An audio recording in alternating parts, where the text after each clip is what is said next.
Hi, everyone, and welcome to our webinar on financial aid optimization for long-term enrollment success. We're just going to give people a couple of minutes to take their seats and come on in, and then we will get started momentarily. Thanks so much.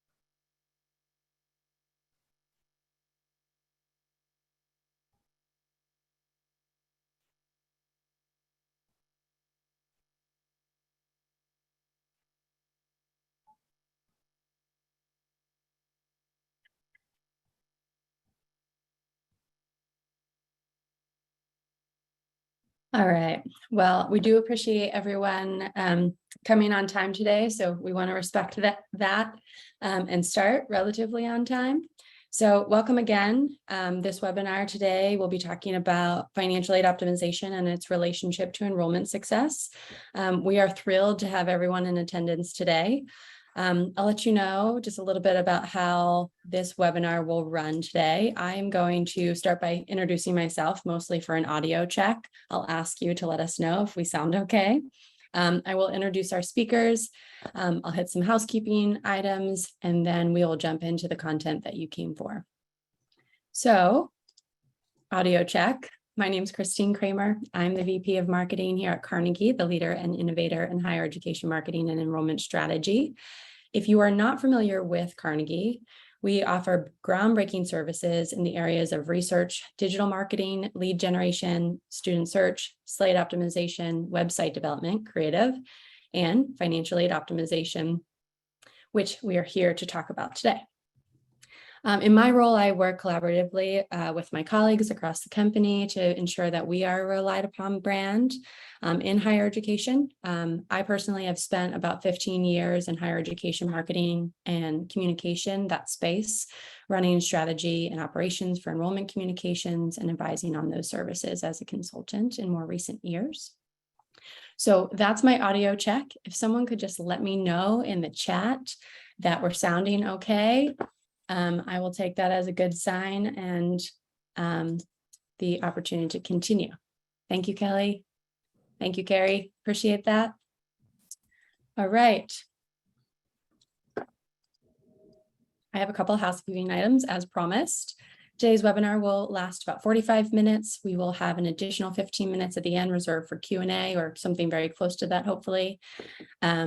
We are recording this webinar and it will be available for download along with today's slide deck early next week. I will actually send you an email to let you know when that content is available. During the webinar, you can ask questions using the Zoom control panel's question feature. We'll be sure to get to your questions at the end of the webinar during the Q&A section. We also have opened up the Zoom chat, so feel free to share ideas, ask one another questions, and interact with the other attendees during this presentation and webinar. Just note that if you do want to interact with folks, you should toggle your chat feature to say everyone. If you would just want to talk to us, you can toggle it to one of us.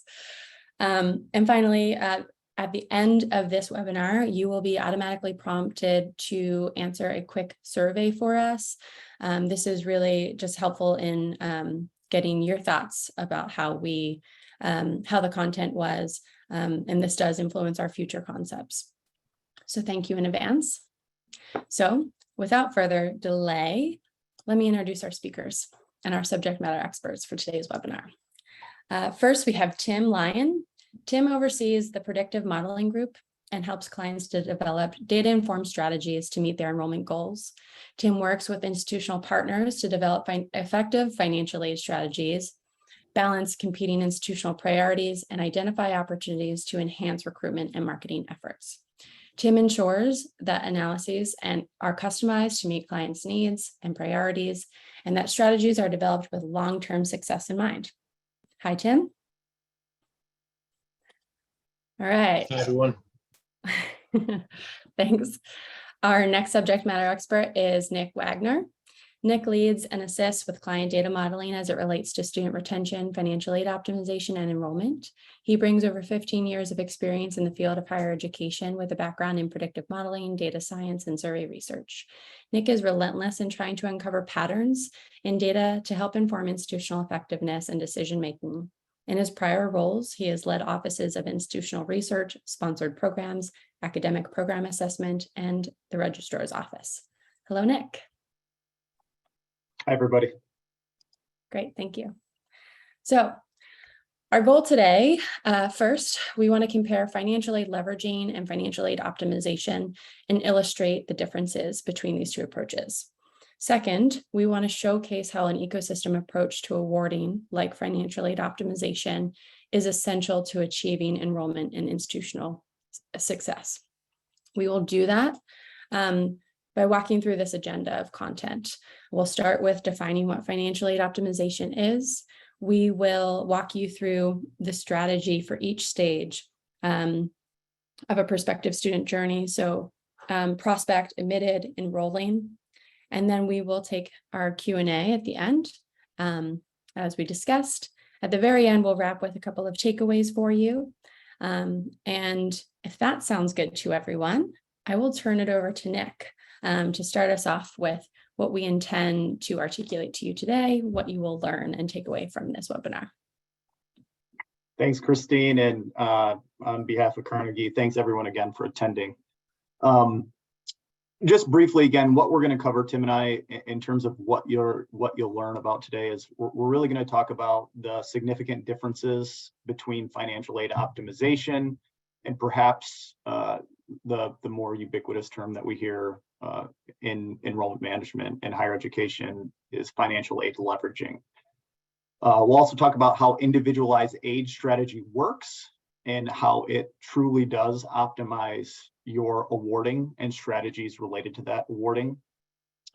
We'll get into how recruitment modeling predicts student behavior and how that impacts effective operations, mainly around segmenting communications and strained resources that you may have. And then lastly, we'll talk about how student success modeling supports your long-term institutional health. Generally, when we think of modeling and aid optimization, we tend to think of that as it relates to first-year students. We'll also talk about how that impacts returning students as well. Now I'll turn it over to Tim, and he's going to lead us into what is financial aid optimization. Excellent. Thank you so much, Christine and Nick, and thank you all for joining us today. So I want to talk through first and foremost what we describe as financial aid optimization and what we at Carnegie and previous to that, McGuire Associates offer to our clients in terms of a financial aid optimization approach. So financial aid leveraging is probably a familiar term for most of you. Financial aid leveraging, you may even have a financial aid leveraging partner that you work with currently. And really, financial aid leveraging at its core is the process of allocating financial aid dollars to admitted student groups with the intention of boosting their likelihood to enroll. Often in a limited resource environment, what that means is that financial aid dollars are moved away from one group of admitted students and towards a different group. Financial aid leveraging is something that has been commonplace in the industry for many, many years. And as we look at that limited resource environment part of the definition, many of you can probably empathize and sympathize with that idea. There always is not enough money to provide to each student, and trade-offs have to be made within this environment.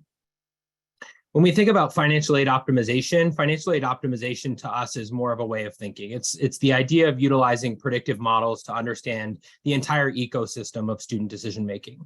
And of course, an element of that is understanding the relationship between net cost and yield and ensuring that institutions can develop effective and sustainable systems for student recruitment.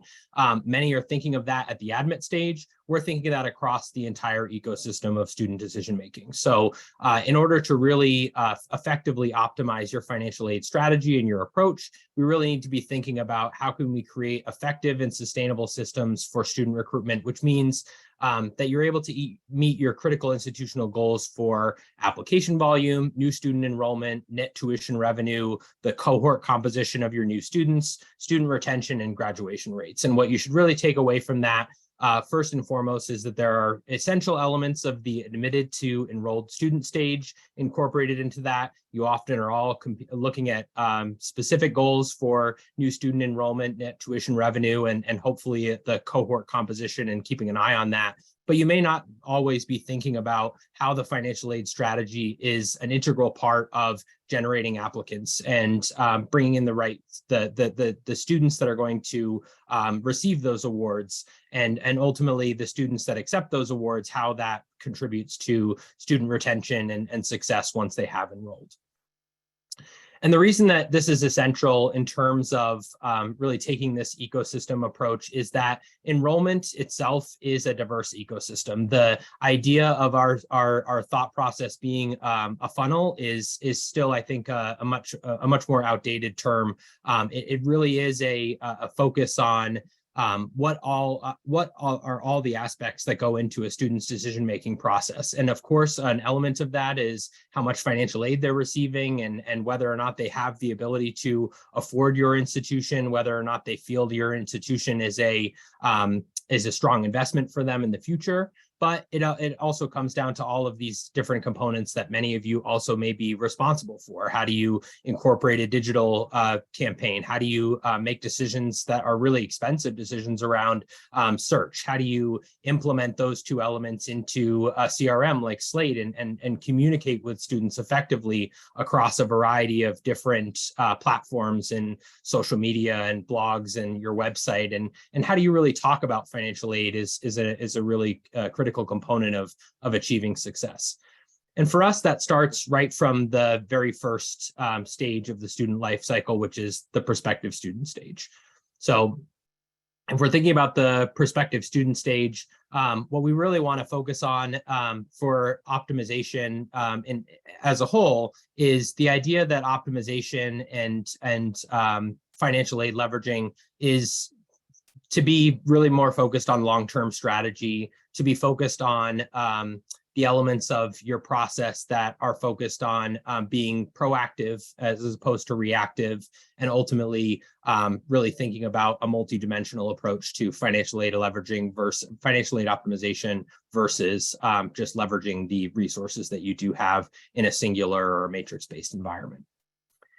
At the prospective student stage, we have one significant challenge, and that significant challenge is that the applicant pool, when it comes to financial aid optimization, the challenge there is that the applicant pool often limits your financial aid options. It's great to have a robust admit pool and a robust applicant pool for you to have a number of different options in terms of who you might accept and who those students are that are going to receive financial aid.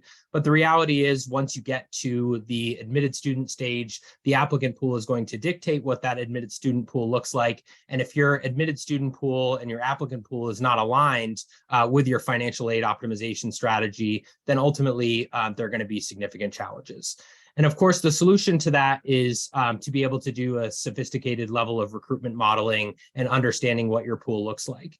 The understanding of net tuition revenue and the net cost considerations that students are making when it comes to the admitted student stage, there's a level of price sensitivity built into every single student's decision-making process. And in some cases, especially those of you who are at institutions where you would be considering a model that is a high tuition, high direct cost and moderate or high discounting model, that can even preclude students from entering your applicant pool to begin with if the financial aid optimization strategy is not aligned at the prospective student stage.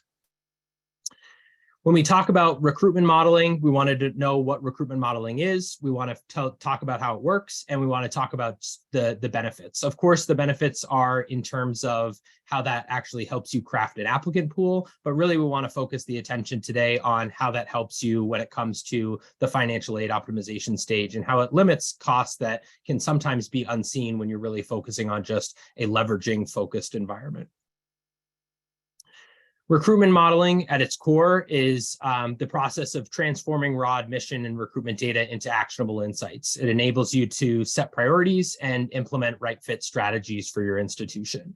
Oftentimes, you all are crafting and developing a prospective student pool and a set of inquiries, and you might have a limited amount of information about those students. And in order to effectively communicate with those students, there needs to be triaging that takes place. You can't pick up the phone and call hundreds of thousands of inquiries, even if it might be more effective to do so than sending email marketing campaigns or printing view books. The reality is that when you look at recruitment modeling at its core and you transform that raw admission data and you understand the independent effects of various outreach and various elements of the student profile, you're able to craft your communication strategy and think about the students in terms of how they make decisions within this complex ecosystem of student decision making before they get to your admit pool. And that's a really integral part of financial aid optimization as a whole. What our process looks for is to try to make sure that we uncover a decision surface. So in terms of the number of students that you might have in a funnel, there are many of you that are approaching this process in a very sophisticated way and really thinking about crafting your search strategy in a way that is ensuring that those students do make their way into your applicant pool and that you have the ability to fund those students and that they have the ability to succeed. There are many institutions, however, across the country that have really been on what we would consider a search treadmill or a mass funnel approach to making search decisions. And it's a tough treadmill to get off of, because ultimately, even if you see low conversion on certain lead sources or certain types of students, if you do make changes, those can be high risk, high reward types of changes. And if you're looking to make a change in your search strategy and all of a sudden your applicant pool comes in lower than you expected it to, then immediately the search strategy is something that can be pointed to as a culprit. And so really understanding the decision surface for student decision making is something that recruitment modeling helps us do and helps us deliver insights to for our partners. When we think about recruitment modeling, we really take a multivariate modeling approach, and you need that multivariate modeling approach to help prioritize outreach to thousands of inquiries.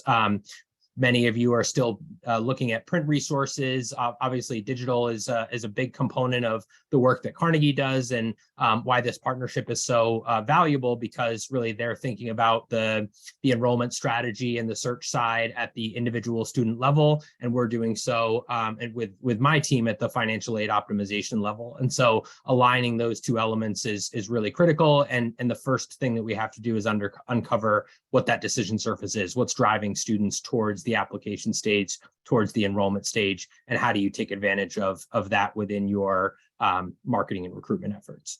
This type of process allows you to segment spending based on model scores that can significantly reduce what would be considered very costly recruitment efforts. You need to know the independent effect of various search sources and lead sources, various types of outreach. And when you don't understand that, you can be ultimately spending money that is not driving students into the pool in the way that you anticipate or hope for.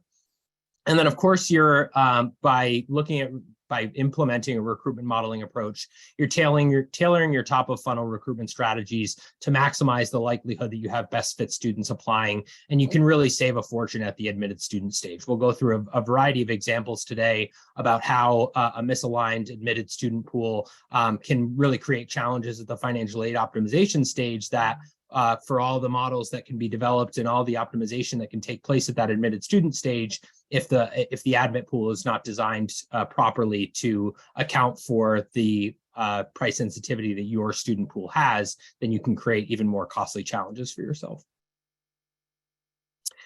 One example of how we uncover those decision surfaces are decision tree types of models. So typically you might be seeing the approach to recruitment modeling as what is my lead source and how does that convert? Am I getting student names from this source or this other source? And depending on conversion, I might be deciding to spend my money on those that have a higher conversion, those that are least expensive, maybe just to get the most students into the funnel as possible. But most importantly to us, what we find is real value in being able to take a decision tree or a node-based approach to uncovering this decision surface. One example is presented here.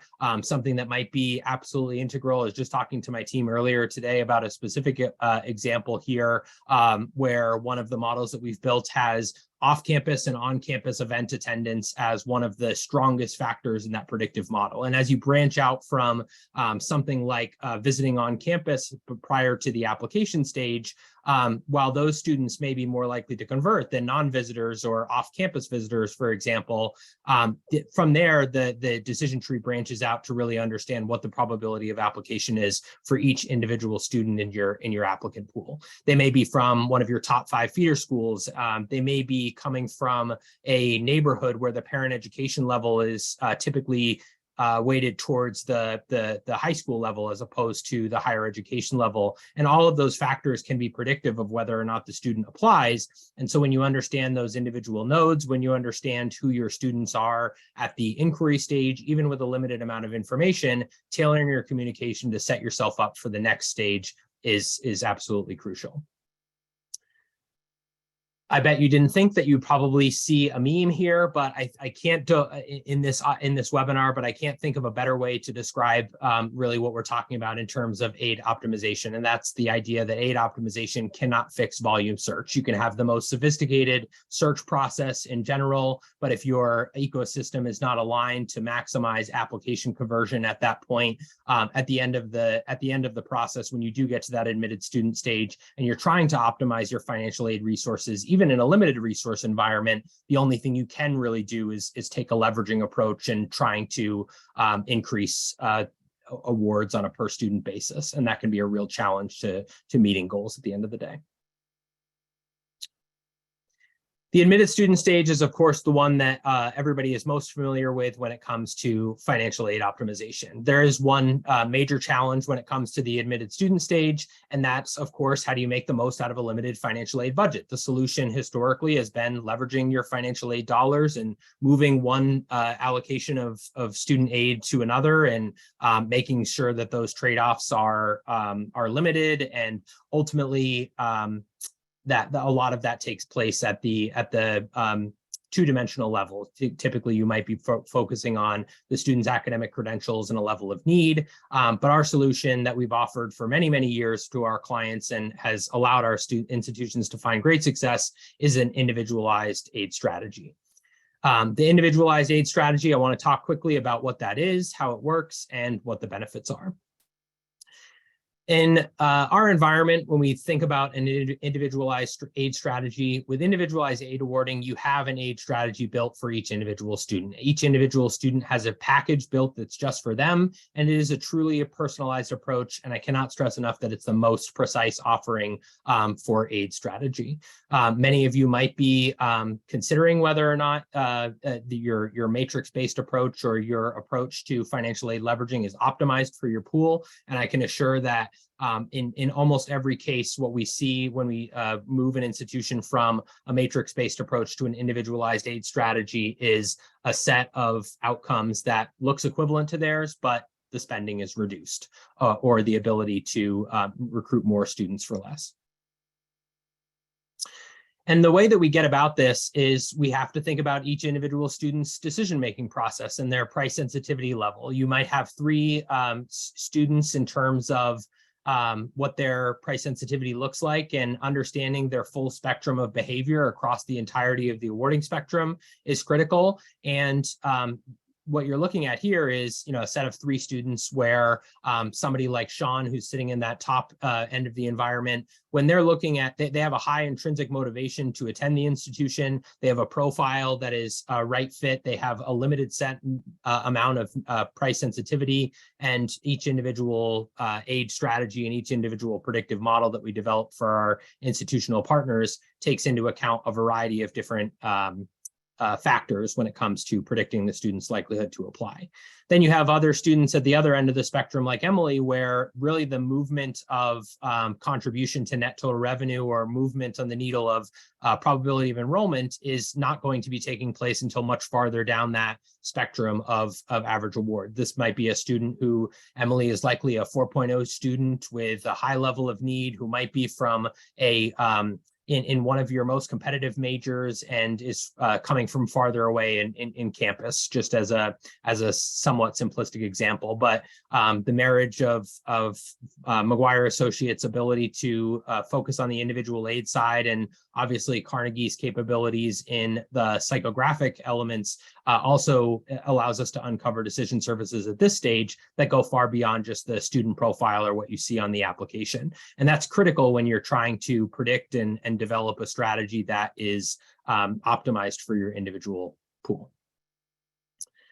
And the reason that it's critical is because the optimal aid line is never really a set of buckets. An optimal aid line is a continuous function. An optimal aid line is something that allows you to uncover those decision surfaces and optimize the financial aid strategy for each individual student in your pool. Really, to make it more simple, you want as many Jose's and Gordons and even AJ's in the pool as you can. And that process starts at the search process stage. And as you fill your pool with Johns and Josephines and Alex's at the other end, really what you're talking about is a limitation that's presented for your ability to optimize your aid strategy and prevent overspending or preventing missed opportunities when you're thinking about those students in a 2-dimensional environment.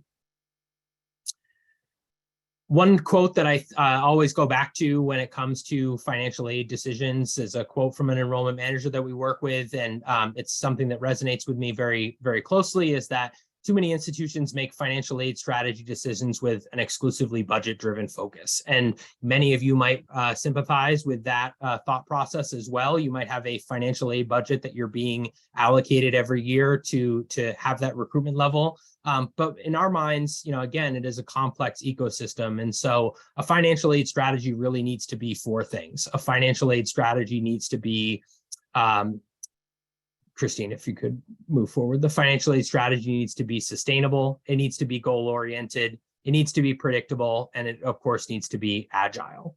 When we talk about budget-focused driven approaches and we talk about sustainability, one graphic that you all may be familiar with is the increase of tuition discounting over the long term, over the last 10 to 15 years. And that number is much more linear than McGuire and Carnegie's clients are observing, but it does really express something that I think is a real hindrance and a real flaw of the financial aid leveraging approach, which is, if you look at 2 of those biggest blips on the radar, one of them is last year, where the increase was 2.1% for 21-22. That was really the lagged effect that you started seeing in 2020 of a really challenging recruitment environment brought on by COVID-19, and a lot of institutions making decisions that were reactionary, granting more appeals, really focusing on not necessarily understanding what the impact would be in the long term, just trying to bring as many students as you possibly can into the environment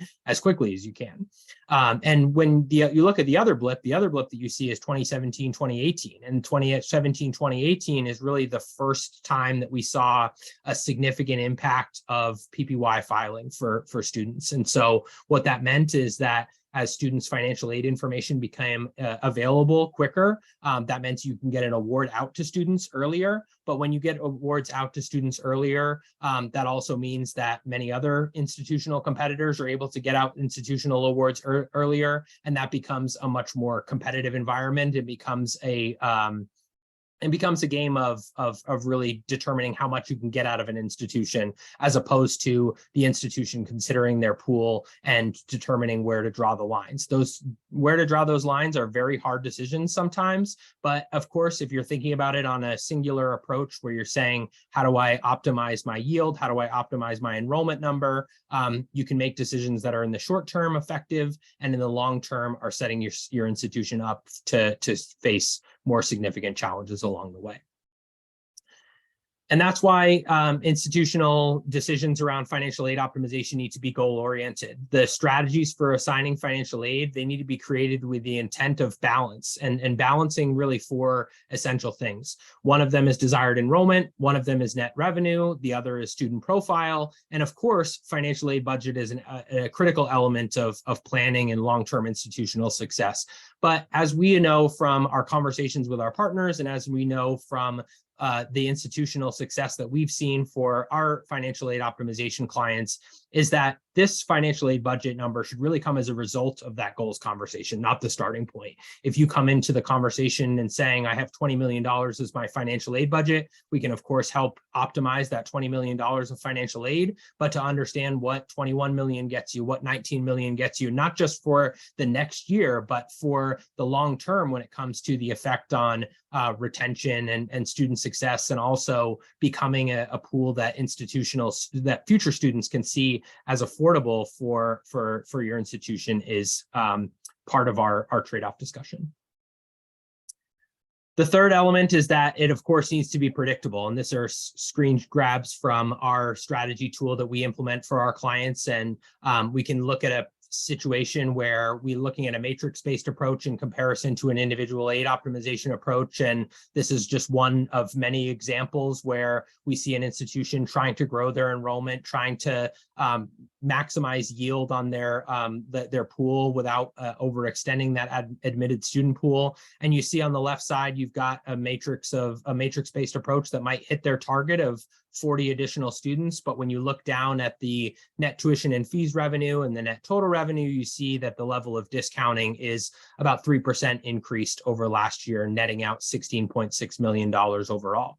An individualized aid optimization approach gets that same number and ultimately saved 2% on the discount rate, generated $700,000 more in net total revenue. And really what's not also highlighted here is that this is being done so with an intentional approach to meeting need for Pell eligible students, increasing the socioeconomic and ethnic diversity of the pool. You see that in each of these situations, under the individualized aid optimization approach, you're bringing in students with a higher level of need because you're focusing on that Pell eligible population and alleviating the gap for them. You're bringing in more students of underrepresented groups. That really is difficult to do when your financial aid is not optimized to your individual aid pool, and really students just fall into one set of singular buckets. And then finally, your pool needs to be agile. You just as a quick example, if you're thinking about an institution that might be planning to admit, let's say 4,000 students, oftentimes it's not unlikely to say that the institution that we're looking for is the students that we're looking for should be the same profile as last year. And if the goal is to enroll 600, that's about a 15% yield, and tuition discount goal is 50%. Those conversations are great to have in October and November. But ultimately, when the rubber hits the road in terms of recruitment, you get situations that are presented to you from the real applicant pool. You might actually be able to admit 4,000 students, but you might also see a significant GPA increase. And if you've continued to look at your matrix-based approach for this strategy, then ultimately you might be projected to enroll only 525 students on that pool and projected for the discount to be 53%. You might also see a situation where your funnel comes in a little bit lighter and you're looking at 3,500 students. And although they're the same profile as last year, that 15% yield is only expected to hit 525, and your discount is going to remain relatively neutral. And I say this to everybody that I talk to about financial aid optimization. Everybody loves the most accurate and predictive models until they predict that you're going to miss your goals. And then what everybody wants is solutions. And so, from our perspective, the focus is to be able to understand how student behaviors change and react to that, and ultimately make decisions that might be in the short term impactful, but in the long term are less beneficial to the institution as a whole. And that's where I'm going to turn it over to Nick to talk about the enrolling student stage and how financial aid optimization plays a role there. Thanks, Tim. It's just a good reminder also that as Tim finished up talking, and I know not everyone reads the chat as Travis dropped a note in there, but feel free if anybody has any questions, just as a reminder, you can put them in the Q&A tab down at the bottom, and Tim and I will spend some time at the end of the session answering any questions you may have. So I'm going to talk, the last bit of part of the presentation is going to be on the enrolling student stage. And the challenge here suggested for everyone is, how do we plan for success just beyond year one? We know that institutional budgets aren't just built on new students. Returning students are a big piece of the revenue pie. But it's important that, again, as we're thinking about serving our students, again, that we just, in terms of aid optimization and anything else that we could do as an institution, we just don't front load things for success just for year one. We want students to persist and retain and graduate and ultimately graduate. The solution for this, and what I'll be talking about today, is some of our student success modeling, and again, sort of the interplay that exists with the rest of financial aid optimization and your pool of prospective students down to admitted students and ultimately enrolling them. I'm going to talk a little bit about what it is, the work that we do related to student success modeling, and again, the benefits to this process. So student success modeling uncovers some of the variables that are impacting retention at your institution, and it builds a strategy that leverages institutional data for student success beyond year one. And again, in terms of thinking about this, so many of us, I think, in the front of our minds are always thinking about new students and bringing in robust classes, again, that meet the profile that we want. But there's also ways to think about this in terms of, especially as it relates to modeling and the data that institutions have, to build on that first year class, but thinking about how we can support our currently enrolled students, especially, I think, what's most important, thinking about this in their most vulnerable stage, which is their first year. That generally seems to be, for obvious reasons, where the largest attrition occurs. But again, and I'll talk about this later, I think there's some considerations in the end that we think about student success modeling, not only as it pertains to first to second year retention rates, but also any undergraduate student or new transfer student or any student population, those in special cohorts that we're thinking about as well, to uncover data and patterns and variables that have an impact on that student succeeding and graduating. When we think about student retention, especially the way that we model within our McGuire group at Carnegie, is that we look a lot of times at pre-enrollment variables that come in through CRMs or our student information systems related to academic preparation, any type of the financial variables related to merit or need aid, or a student's overall need or unmet need, the net cost. But there's also, again, sort of those geodemographic attributes that are important to consider as well. Zip code, high school, counties, where they're from, that tend to be always good variables to use when we're building out these models. But especially what I found lately in some of even my own work is that there needs to be additional consideration around the post-enrollment student level data as well, and any access to that data that you can incorporate into the model. And the reason that I say that is because when you blend these in terms of whether you're using an ensemble model or you're bringing them in just off of sort of this pre-enrollment data approach, those models tend to be relatively accurate and stable and easy to interpret. But at the end of the day, what tends to happen is that it predicts the student is going to do really well at the institution and might retain. But then they get into coursework or they don't acclimate socially, and all of a sudden sort of there's instances where even though the model suggests that the student would retain and do really well, the student's having a hard time and you ultimately lose that student. On the other end of that is where, you know, the model predicts that a student won't do really well based upon some of the historical data, and the model suggests, hey, they're not going to retain. Whatever offices is using that information to provide intervention and strategies to work with those students. But actually, after they get to the institution and maybe in the first term or the first 6 weeks of the semester, they end up doing really well and they don't need that intervention. And so that's why it's important, I think, in terms of all these considerations that we're bringing in and having access to as much as the data as possible, not just the pre-enrollment data, but the post-enrollment data. Again, to Tim's point, I think at the beginning of the presentation,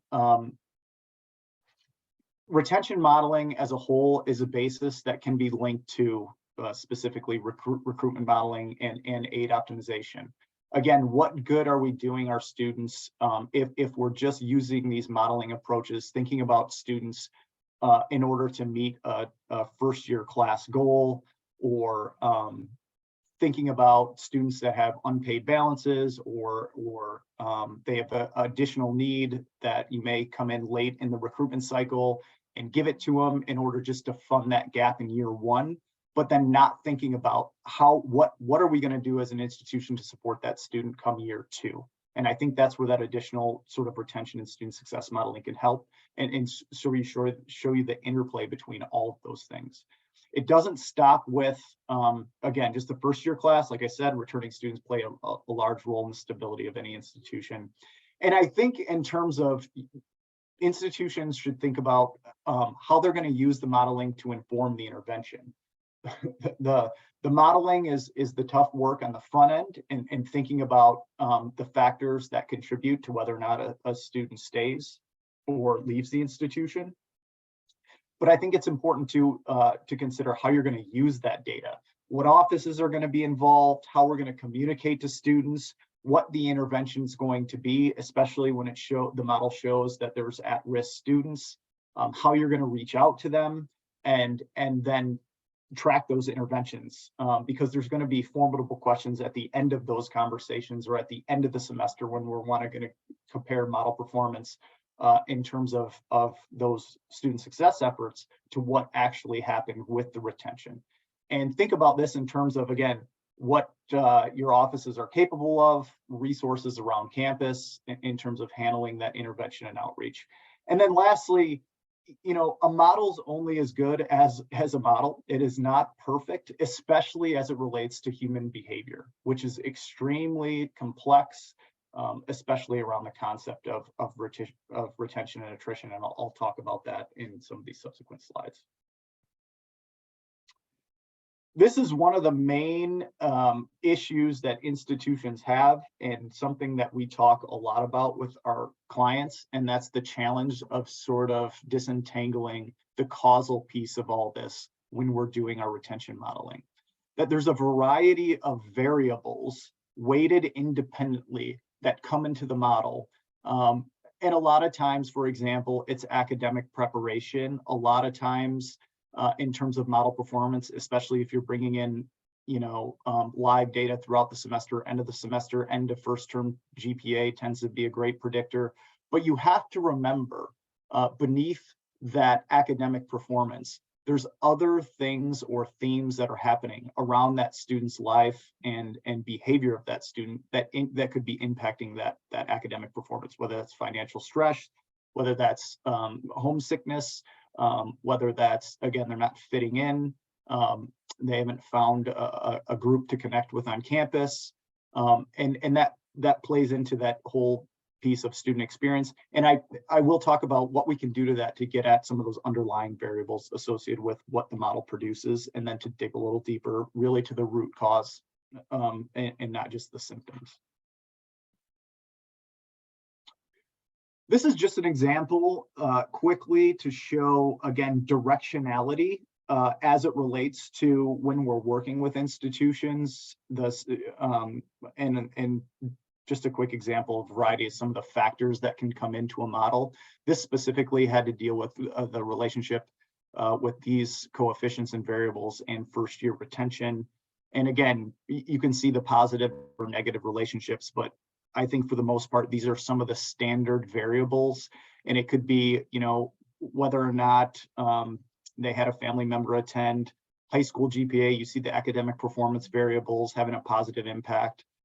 Whether or not they live on campus or off campus, their first generation status, what state they're from, their program of study, and specifically some of these financial variables that come into the model as well. On the back end, as we move, it's an iterative process. So oftentimes when we're working with clients, we start with the pre-enrollment variables as it relates to retention, and then over time incorporate some of that live semester data into secondary and third models sort of as the semester moves along. And it was interesting in some of the subsequent work to see, again, at the start, when you compare these models, students that move through these probability quintiles in terms of just using the pre-enrollment data and then incorporating some of the live data a part of the semester and when they get into coursework to sort of see students move through these probability bins. Again, impacting outreach and really what students need attention in those interventions. At the end of the day, what's important to show clients too, and something that's incorporated into our work, is that outside of all those factors, we can isolate those individual factors to show sort of the marginal effects that occur between variables. In this example, I'm showing, again, looking at high school GPA on the bottom axis of the screen on the left-hand side, and the marginal effect that has on that student's retention probability if you're looking at a variety of factors and holding all those other factors constant.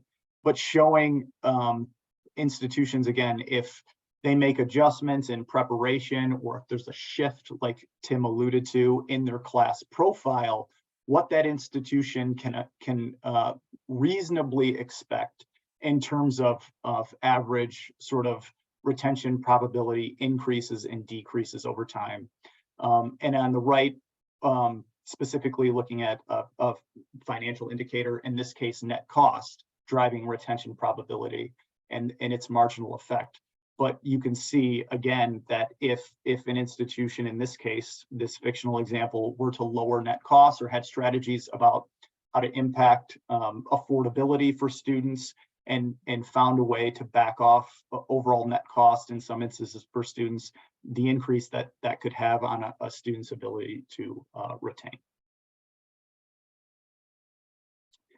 And then, you know, lastly, to my point, this is a crosswalk table showing, again, on the left-hand side, a bunch of variables related to the student experience, and across the top are those same variables. But we think about, at a lot of institutions, and even those that I've worked with in the past, thinking about retention in sort of a very univariate way. In terms of explaining why a student stays or goes. But the highlighted example that I want to give related to this chart down there shows that, you know, in each individual case, it may be different with each student, that a student who struggles socially, and that's a factor in whatever way that an institution captures that in terms of the data. It may show that it's having a negative impact on that student being able to retain. But is that social struggle because some underlying factors related to that student's academic performance in courses? is that social struggle related to that student's ability to meet friends and go out and partake in activities off campus when they don't actually have the financial resources or they're worried about paying for college next semester? Is it because that there is an ongoing sort of family issue at home? And the point being here is that there's extreme overlap between these. There could be collinearity going on. But I think it's important that the model's a starting place to see some of these factors that exist. But over time, we want to make sure that we're also incorporating some qualitative data into these or outside of these models to understand, again, are these variables really the root symptom, or what is the true cause of some of these variables to sort of rise to the top in terms of the predictors? And again, it's important work that we do. We don't stop with institutions of just saying, hey, here's the model, take a look at it. Here's the directionality of the coefficients. Good luck.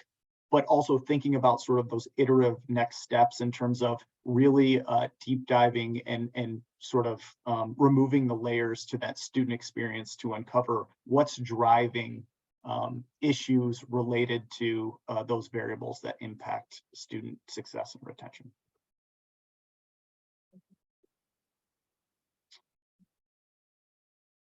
That is it at this time, and I think I am going to, if anybody has any questions, we have about 10 minutes or so to take any questions.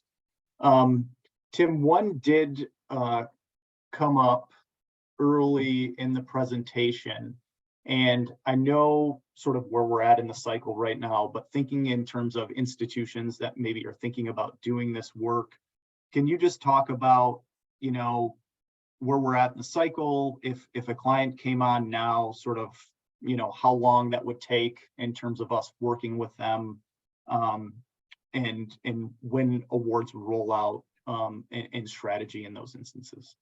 Sure, yeah.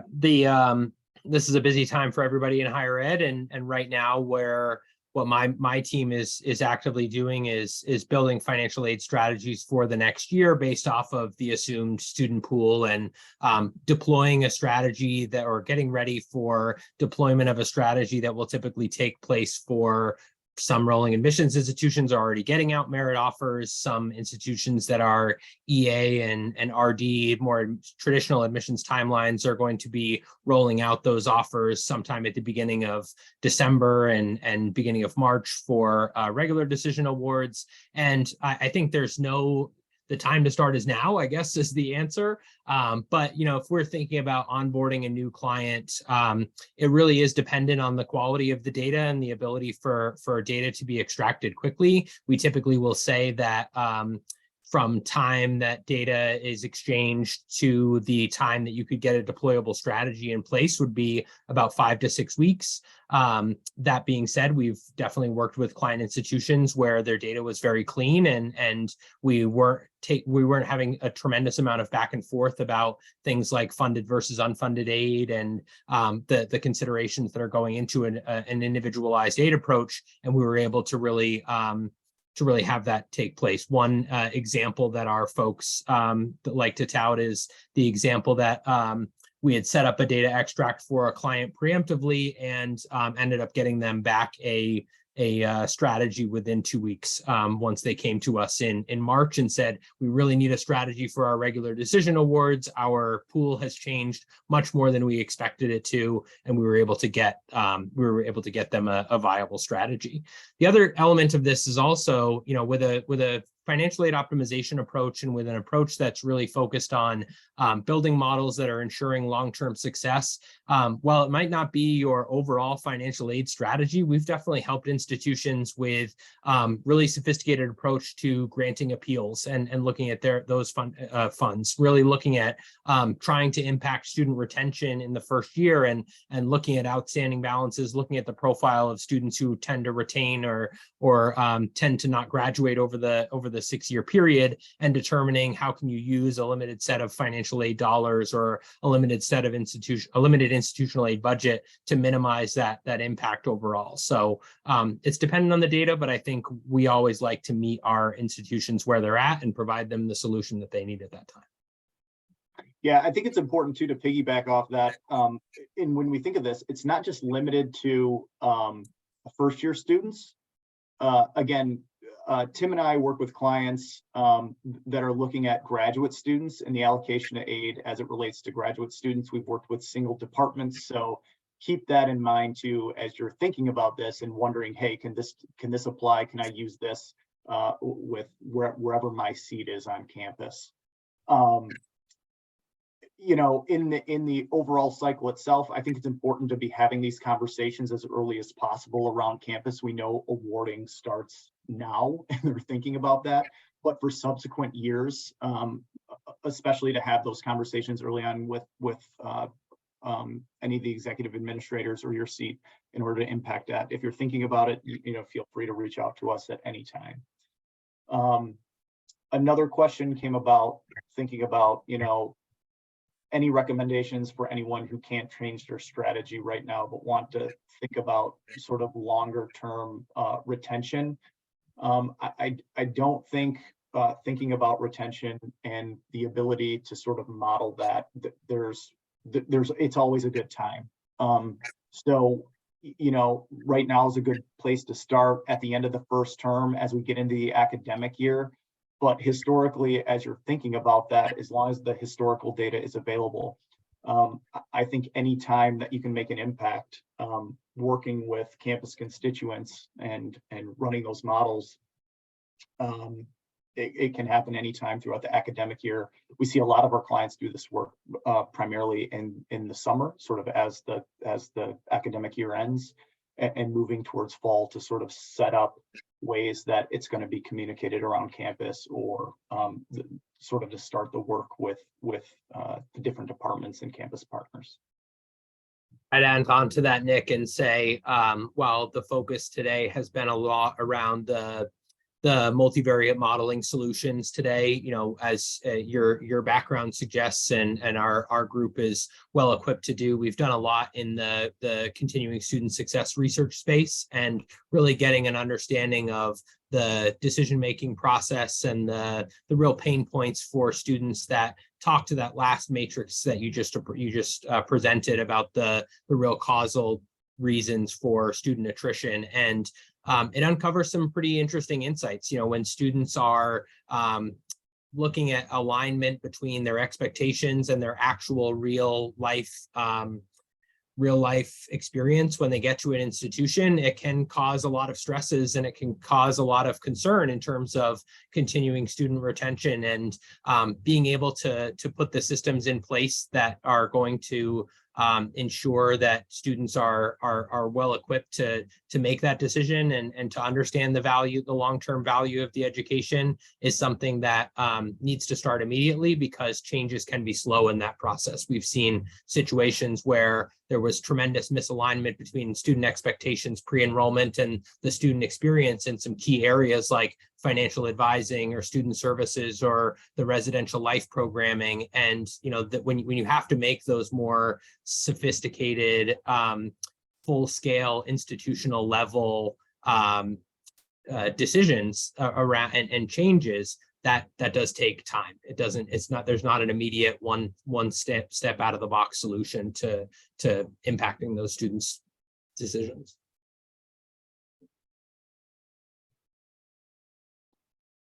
All right, I think that is all the time we have for questions today. So thank you very much for questions, and Tim and Nick for your answers. We did promise some takeaways, so I'm just going to quickly address some of the things that I think I heard today from you, Tim and Nick. First and foremost, that there are fundamental differences between financial aid leveraging and optimization. That true financial aid optimization means aligning the full enrollment ecosystem, which is something that we talk about a lot at Carnegie, obviously, and aligning that with our knowledge about student price sensitivity. The next takeaway I have is that recruitment modeling helps guide priorities and resource allocation. And I think we think about financial aid and financial aid optimization, about the larger financial decisions that we need to make, but there are costly decisions that come before the awarding process, and recruitment modeling really helps to assure that our priorities are in line and our dollars are best spent. So I liked that takeaway from what you all had to say today. Individualized aid means precision and personalization. This is the most precise form of financial aid strategy. And I just want to call back your memories to that graphic of the overspending and missed opportunity graphic that we showed today. And then as we wrapped the session, we'll also wrap our takeaways with the student success modeling, that it can be used to assist enrollment and revenue goals beyond just new students. So really thinking about our optimization beyond year one. And also the other element is using not only pre-enrollment data, but post-enrollment data. And I think the last thing that I'll just add on here that we got to in Q&A is that student success optimization or modeling is a layer that we can work towards at any time or add on at any time to support our institutional health. So those are our takeaways for today. I will always end with a couple more resources here. So we have first a deeper dive into a blog from our financial aid optimization group. It's called What is Financial Aid Optimization and How Does Individualized Strategy Work? So this is a great follow-up read if you're thinking about an individualized strategy, a move to that more precise strategy. Great read there. Second, I have a thought piece from our own Scott O'Kander, and this is on the need imperative, why marketing and financial aid should come together. That's, again, as I said, a thought piece, and I think another good read. And then finally, if you are looking for a financial aid optimization partner, we would obviously love to hear from you. I think, already dropped in a bunch of these resource links into the chat, and we've also shared a way that you can get in touch with our team. I will also offer to take your questions or inquiries about connection with our team at my email address, which is ckramer@carnegiehighered.com. So if we didn't get to your question today, if you have questions after we wrap this webinar and would like to get in touch with our subject matter experts, feel free to reach out to me directly. Or if you're interested in a further conversation about financial aid optimization strategy, we would love to hear from you. My very last item for the day is just a reminder about the survey to help us develop content that you need. So you will be prompted directly after we close this, and I thank you in advance for taking just a minute to fill that out. Thank you so much for attending our webinar today. We hope to engage with you again via email or live webinars like this one, social media. We look forward to seeing you again. Thanks very much, everyone, and have a lovely rest of your Wednesday. Christine. Yeah, thank you, Tim. Thanks, Nick. Thank you.